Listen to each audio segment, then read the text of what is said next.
Greeny, congratulations as your appointment as a first team transition coach. Just how pleased are you to be joining the first team staff on a full-time basis? No, so excited to get the role. First and foremost, I've been in an area at this club where I've had the really successful part of this club's history, and obviously I know where the club wants to be and what the fans want, and I want to be part of it. It feels like a bit of a fresh start, doesn't it, for the whole football club? Cops' appointment as head of football operations in the summer. He's obviously got his ideas about how he sees the club running. He's now appointed his first head coach, and then you and Chad are now part of the coaching staff. How exciting a time do you think this is for the football club? I think it's really exciting. Obviously, having three coaches in there to see over a squad of 24, 25, still young pros in there who still need to develop. So it's a massive part of the club to develop them young pros. They're not the finished article, and it's nice to have different eyes on it, an individual analysis on them players to help them develop and take this club forward. You and Chad both coming in, how much does that help you? Because you've worked with him for a few months now, haven't you? You've sort of got to know each other on a personal and a professional basis as well. Yeah, obviously I've been working with the 18s with Chad for a few months now. With Chad, very detailed, very clear in his messages, and he's brought that up to the first team along with the gaffer.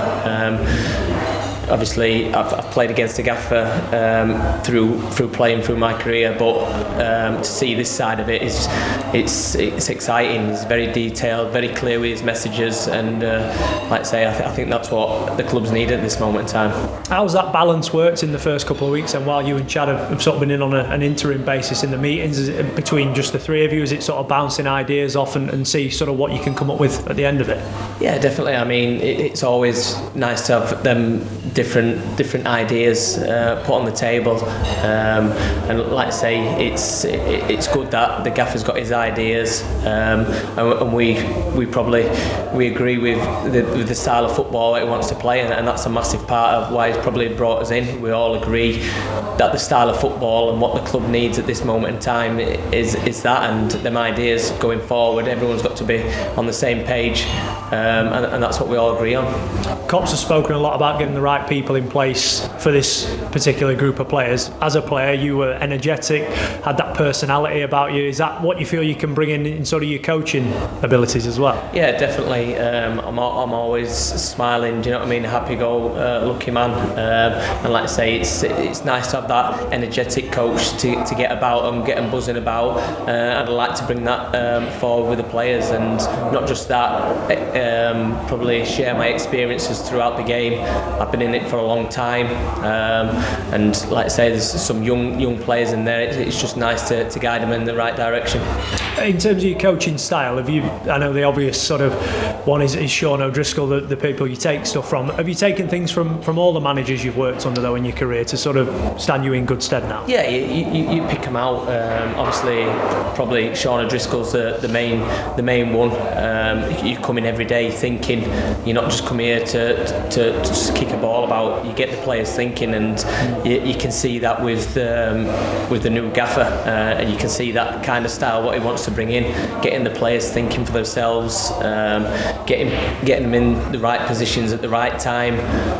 So I probably take that from Sean O'Driscoll, and now the gaffer wants to play here. Probably another one, Mick McCarthy, never too high, never too low. Is on a level key all the time, smiling, shaking people's hands morning, and that's what I want to bring to this environment. Of course, this is the start of one journey. It brings to an end another. You've decided to hang your boots up now from your playing days. Just how big a decision was that for you? I know you spent the first part of this season with Worksop. You've had a long, distinguished career. I think more than 200 appearances for Rovers, 3 promotions there as well. One of the most decorated players in the club's history.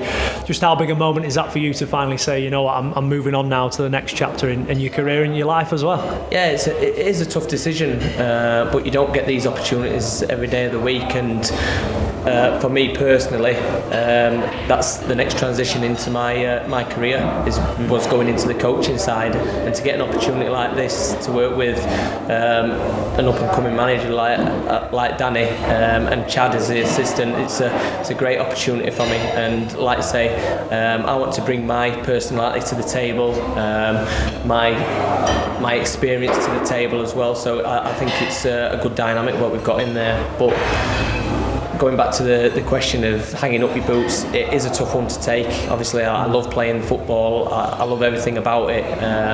But obviously, it's got to come to a time where you've got to hang them up, and this is the time. How do you look back? A lot of players, when they're still playing, say you don't really get an opportunity to reflect and look at what you've done in your career. But when you eventually get 5 minutes spare, now your coaching days are upon you. How would you look back on it as a career in general?